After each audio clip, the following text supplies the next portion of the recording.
It was a typical Tuesday morning in the hospital, the kind where everything felt routine until my world turned upside down. I had just finished a grueling 6-hour surgery and was looking forward to a quick lunch before my next patient. But as I was washing my hands, my phone buzzed on the counter. It was a text from the chief of surgery, Dr. Hastings. "Chloe, I need to see you in my office ASAP." My heart sank. Dr. Hastings rarely summoned anyone unless it was serious. I dried my hands, trying to steady my nerves, and made my way to his office. As I walked through the corridors, I noticed the usual bustle of the hospital. The nurses and doctors moving with purpose, the patients waiting for their turn. It all seemed so normal, yet I felt an impending sense of doom. Dr. Hastings' office door was slightly ajar, and I knocked softly before entering.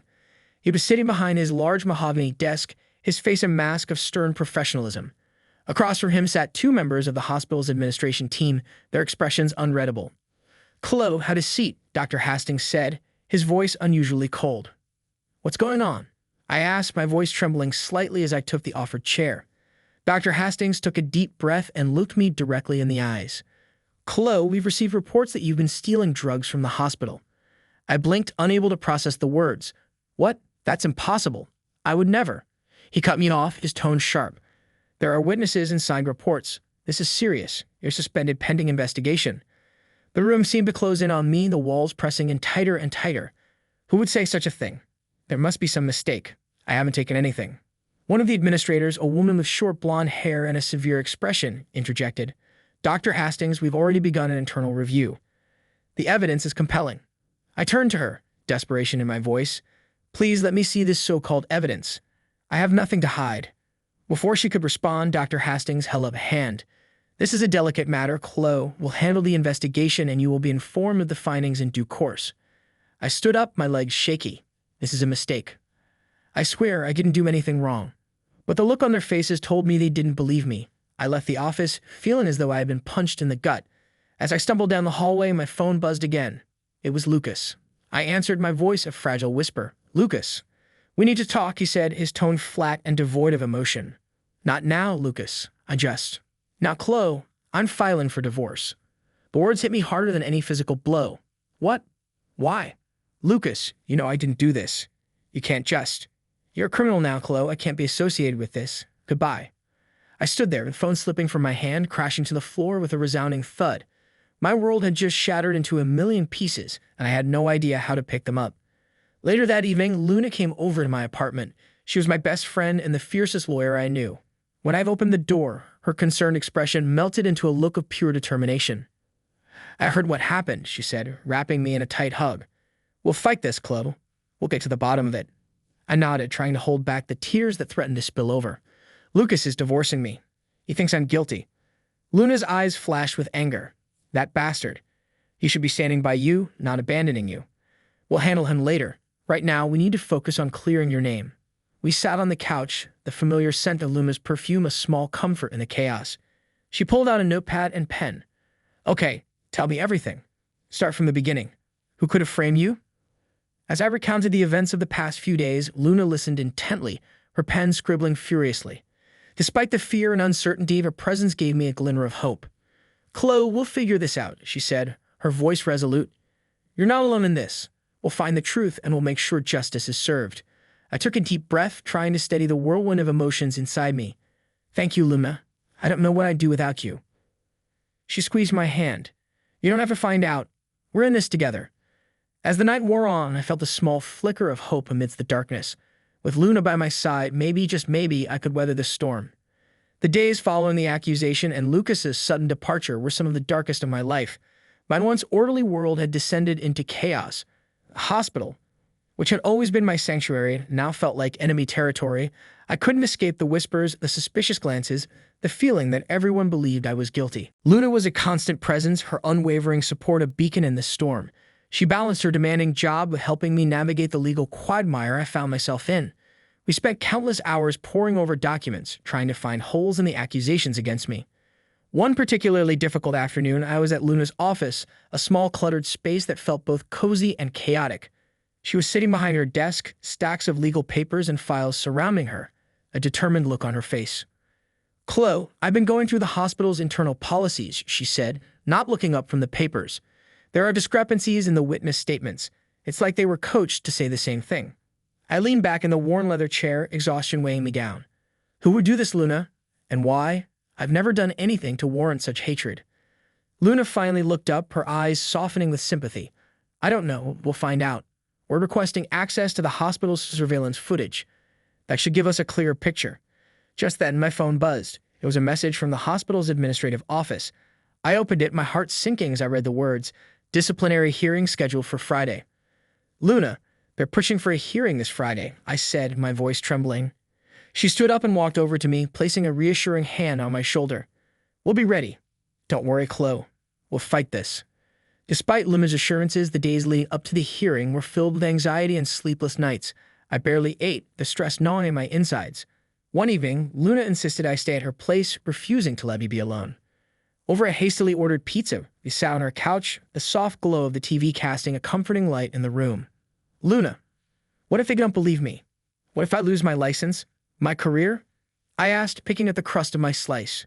She turned to face me, her expression fierce. Chloe, listen to me. We are going to win this.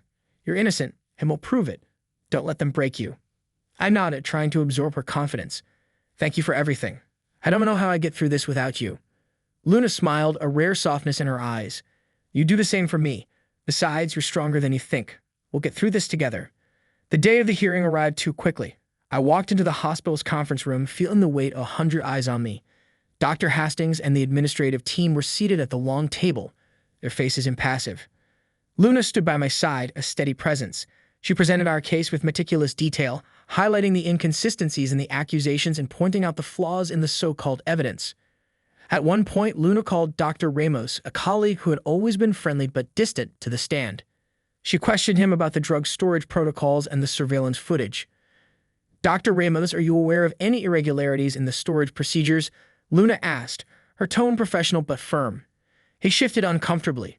I've heard rumors, but nothing concrete. Luna pressed on. And what about the surveillance footage? Have you reviewed it? Dr. Ramos hesitated, glancing at Dr. Hastings before answering. I haven't personally reviewed it, no. Luna turned to the panel. I request that the surveillance footage be examined thoroughly. It's crucial to this investigation. There was a murmur of agreement among the panel members, and Dr. Hastings reluctantly nodded.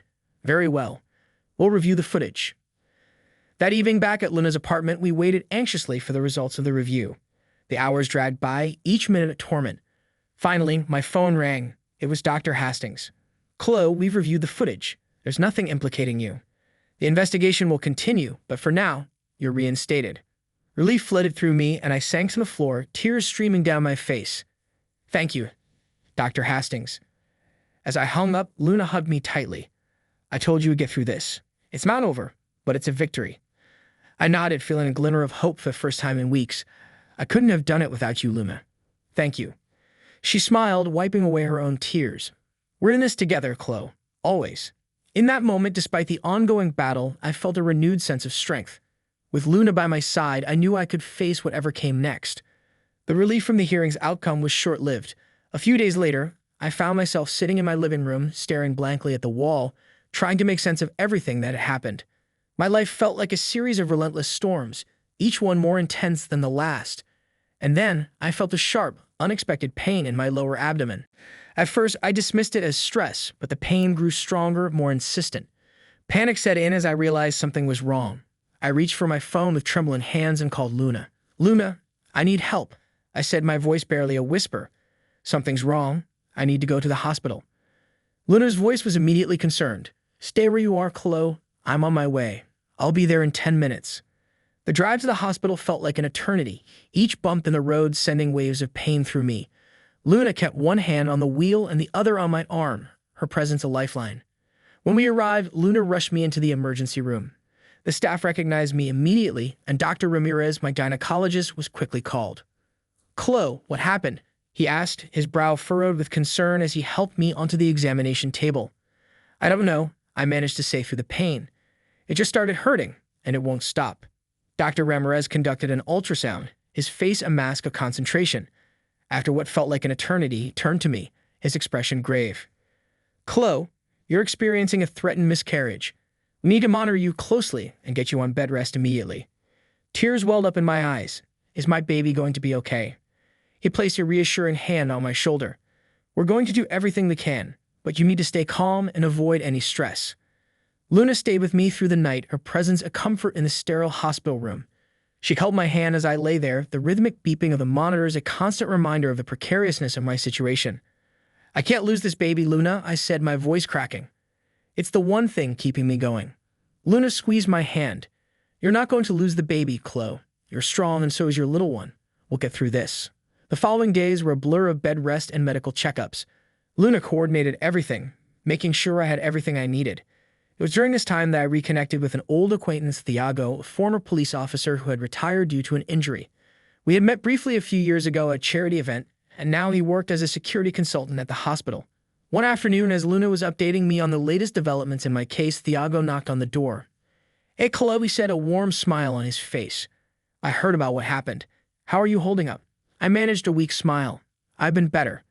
Thanks for checking in, Thiago. He pulled up a chair and sat down. Luna and I were talking and she thought I might be able to help. I've got some connections and might be able to dig up some information on who could be behind this. Luna nodded. Thiago has a lot of experience with investigations. He could be a valuable asset. I looked at them both, overwhelmed by their support. Thank you. I don't know how I'll ever repay you both. Thiago shook his head. No need for repayment, Chloe. Just focus on getting better and taking care of that baby. As the weeks passed, Thiago and Luna worked tirelessly to clear my name. Thiago's presence became a regular comfort, and we found ourselves talking more and more. One evening, after a particularly stressful day, he stayed behind to chat. You know, I've always admired your dedication to your work, Thiago said, his eyes kind. Even now, you're still thinking about your patients and your colleagues. I sighed, feeling a mix of gratitude and frustration. It's hard not to, but right now, I feel so helpless. He leaned in, his expression serious. You're not helpless, Chloe. You're one of the strongest people I know. You've been through hell and back, and you're still standing. I felt the tears slip down my cheek. Thank you, Thiago. That means a lot. One night, I woke up with a start, a sharp pain in my abdomen. Fear gripped me as I realized something was very wrong. I reached for my phone and called Thiago, my hands shaking. Thiago, I need help, I said, my voice barely a whisper. I think something's wrong with the baby. I'm on my way, he replied, his voice steady. Hang in there, Chloe. Thiago arrived within minutes, his face etched with concern. He helped me into his car and drove me to the hospital, his presence a calming force. Dr. Ramirez met us in the emergency room, his expression grave. Chloe, we need to do an emergency procedure. The baby's in distress. Fear gripped me, but Thiago squeezed my hand. You're going to be okay, Chloe. We're here for you. As they wheeled me into the operating room, I held on to those words, praying for my baby's safety. The procedure was a success, and I was moved to a private room to recover. Thiago and Luna were by my side, their support unwavering. As I lay there, exhausted but relieved, I realized how much the presence meant to me. Thank you both, I said, my voice weak but sincere. I couldn't have done this without you. Luna smiled, tears in her eyes. We're Team Chloe. We'll always be here for you. Thiago nodded, his eyes filled with warmth. You're family to us, Chloe, and we protect our own. In that moment, despite the ongoing struggles, I felt a sense of hope. With Luna and Thiago by my side, I knew I could face whatever challenges lay ahead. The weeks following my emergency procedure were filled with cautious optimism. Though the threat to my pregnancy had subsided, I was acutely aware that I needed to reduce stress and focus on my health and my baby's well-being. Luna and Thiago continued to be my pillars of support, and slowly, I began to rebuild my life. I had to make a decision about my career. Returning to the hospital full-time was not an option given the recent complications. Dr. Ramirez had advised against it, and deep down, I knew he was right. My health and my baby had to come first. That's when I decided to become a visiting physician, a role that allowed me to work from home and see patients on my own schedule. One morning, I sat in the sunlit kitchen of Luna's apartment, sipping on a cup of herbal tea. Luna was going over some legal documents while Thiago prepared breakfast. You know, it's kind of nice having a live-in chef, I joked, watching Thiago expertly flip an omelette. Thiago grinned. I aim to please. Besides, it's the least I can do after all the takeout you two have endured because of me. Luna laughed, looking up from her papers. Don't let him fool you, Chloe. He loves showing off his cooking skills. Well, I'm not complaining, I said, savoring the aroma of fresh herbs and eggs. As Thiago served us breakfast, he took a seat at the table, his expression turning serious. Chloe, how are you feeling about the new job? I know it's a big change. I took a deep breath. Honestly, I'm nervous. It's a completely different pace, and I won't have the same resources as I did at the hospital, but it's the right decision for now. Thiago reached across the table, giving my hand a reassuring squeeze. You're going to do great. You have an incredible gift for healing, and your patients will be lucky to have you. Luna nodded in agreement, and you have us to help with anything you need. We're a team, remember? I smiled, feeling a warm sense of gratitude. I don't know what I'd do without you both. Starting my new role as a visiting physician was a challenge, but it also brought a sense of fulfillment. Each patient visit reminded me why I had chosen this path. It wasn't just about surgeries and medical procedures, it was about connecting with people, understanding their needs, and providing comfort and care. One afternoon, I was scheduled to visit an elderly woman named Mrs. Bennett, who lived in a quaint little house on the outskirts of town. As I arrived, I was greeted by her grandson, a tall, kind-looking man named Jack. Dr. Clow, thank you for coming, Jack said, his voice warm. My grandmother has been looking forward to this all week. It's my pleasure, I replied, following him into the cozy living room where Mrs. Bennett sat in a recliner, her eyes bright with anticipation. Hello, Mrs. Bennett, I said, smiling as I approached her. How are you feeling today? Oh, much better now that you're here, dear, she replied, her voice frail but cheerful. Jack tells me you're expecting. Congratulations. I blushed, placing a hand on my growing belly. Thank you, Mrs. Bennett. We're very excited. As I conducted my examination, Mrs. Bennett chatted about her life, her family, and her garden. She reminded me of the importance of the personal connections we make in our work, something that often gets lost in the hustle of a busy hospital. After the visit, as I was packing up my medical bag, Jack walked me to the door. Thank you, Dr. Clow, he said sincerely. You have a way of making her feel comfortable and cared for. It means a lot to us. I smiled, feeling a sense of pride in my new role. It's my pleasure, Jack. I'll see you both next week. As I drove home, I thought about how much my life had changed. Despite the hardships, I was finding new ways to adapt and thrive. I had a purpose and a supportive network that made all the difference. One evening, Thiago invited me to dinner at a small, charming restaurant in town. It was a rare moment of relaxation, and I was grateful for the opportunity to unwind.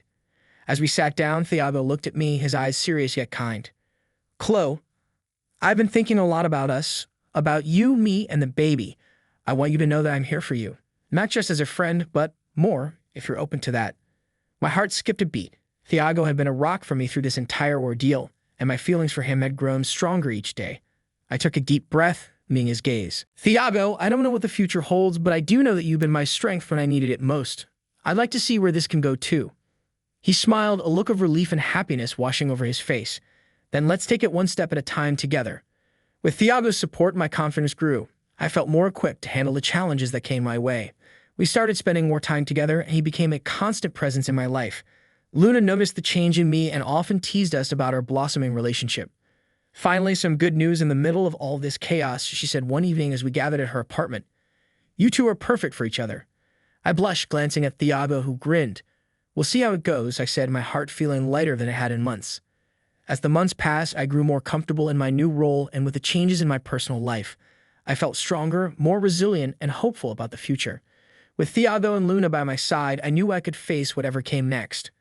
The past had been filled with turmoil, but I was beginning to see that new beginnings were possible. I had found a way to combine my passion for medicine with a new, more balanced approach to life. And most importantly, I had rediscovered the strength within myself to keep moving forward. Each day brought new challenges, but also new opportunities. And as I prepared for the arrival of my baby, I felt a sense of peace and anticipation. Life was still uncertain, but I was no longer facing it alone. I had found my way through the storm, and now I was ready for whatever came next. The weeks turned into months, and my belly grew with the promise of new life. Thiago and I grew closer, finding joy in the simple moments we shared together. Our routine had become a dance of support and affection, punctuated by moments of pure happiness. One crisp morning, as the first signs of autumn began to paint the trees with gold and crimson, I found myself reflecting on the journey that had brought me here. I was in the kitchen brewing a pot of tea when Thiago walked in, his hair tousled from sleep. Good morning, beautiful, he said, wrapping his arms around me from behind and kissing my cheek. I leaned into him, feeling the warmth of his embrace. Good morning. Did you sleep well? Like a rock, he replied, grinning. I think it's because I had a dream about our little one. I can't wait to meet them. I smiled, placing my hands over his. Me too, Thiago, me too. Later that day, Luna came over to help with some final preparations for the baby's arrival. She had become a constant presence in our lives, her support unwavering. As we sorted through tiny clothes and assembled the crib, Luna looked at me, her eyes shining with pride. Clo, I can't believe how far you've come. You're an inspiration. I laughed, shaking my head. I couldn't have done it without you and Thiago. You both saved me in ways you'll never know. Thiago, who had been adjusting the mobile above the crib, turned to us with a smile. We're a team, remember? We get through everything together.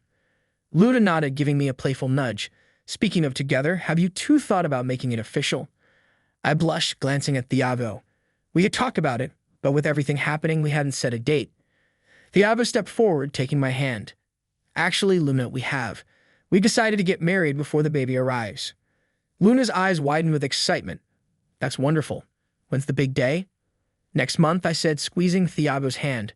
We want it to be a small, intimate ceremony with just our closest friends and family. Luna's smile was contagious. I can't wait. It's going to be perfect. The following weeks were a whirlwind of activity. Between my visits to patients, preparing for the baby, and planning the wedding, there was little time to rest. But there was also an undercurrent of joy and anticipation that carried me through. On a sunny afternoon, Thiago and I stood in a small garden, surrounded by our loved ones. Luna was my maid of honor, and Thiago's brother, Marco, was his best man. As I looked into Thiago's eyes, I felt a deep sense of peace and happiness. The officiant began the ceremony, and soon it was time for us to exchange our vows. Thiago, I began, my voice trembling with emotion. You came into my life when everything was falling apart. You gave me hope and strength when I needed it most. I promise to love you, to support you, and to build a beautiful life with you and our child. Thiago's eyes glistened with tears. Chloe, you are the bravest, most incredible person I've ever known. You show me what it means to truly live and love.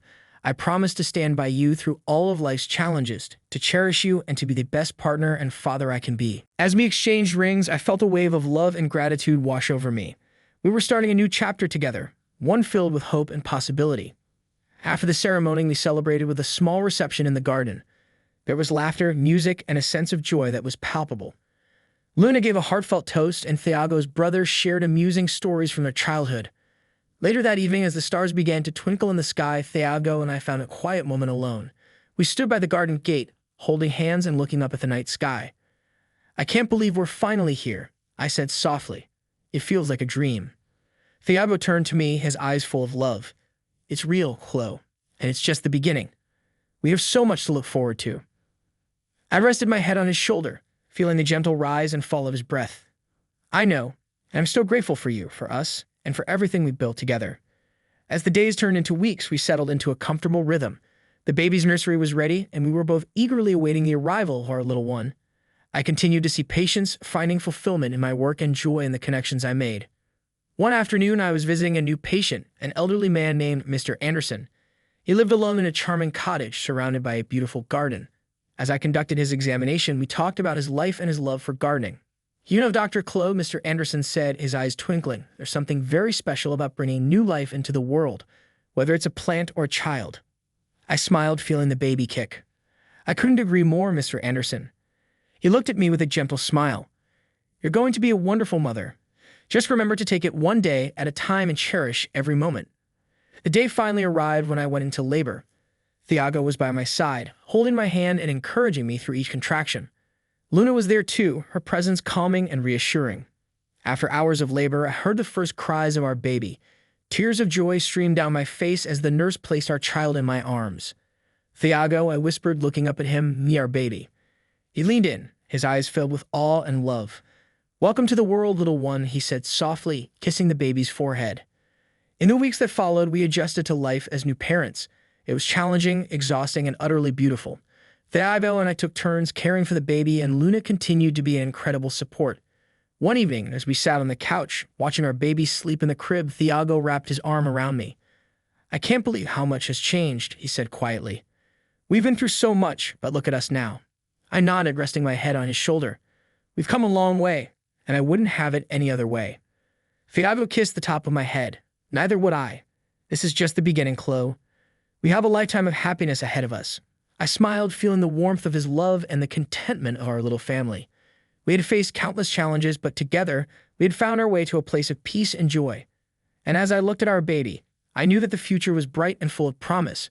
We had created a new beginning, one that was built on love, resilience, and the unwavering support of those who cared for us. And as we embraced this new chapter, I felt a deep sense of gratitude for the journey that had brought us here. The first few months with our baby were a blur of sleepless nights and joyful milestones. Each day brought new challenges and triumphs, But with Thiago by my side, I felt ready to face anything. Our home was filled with laughter, love, and the soft coos of our newborn. One sunny afternoon, while Thiago was at work, Luna came over to visit. She arrived with a bag full of groceries and her signature warm smile. "I thought you could use some company," Luna said, setting the bags on the kitchen counter. "And maybe a home-cooked meal." "You're a lifesaver, Luna," I replied, giving her a grateful hug. "I've been surviving on sandwiches and cereal." She laughed, pulling out vegetables and spices. "Well, that's going to change today. How have you been holding up?" I sighed, glancing at the baby monitor on the counter.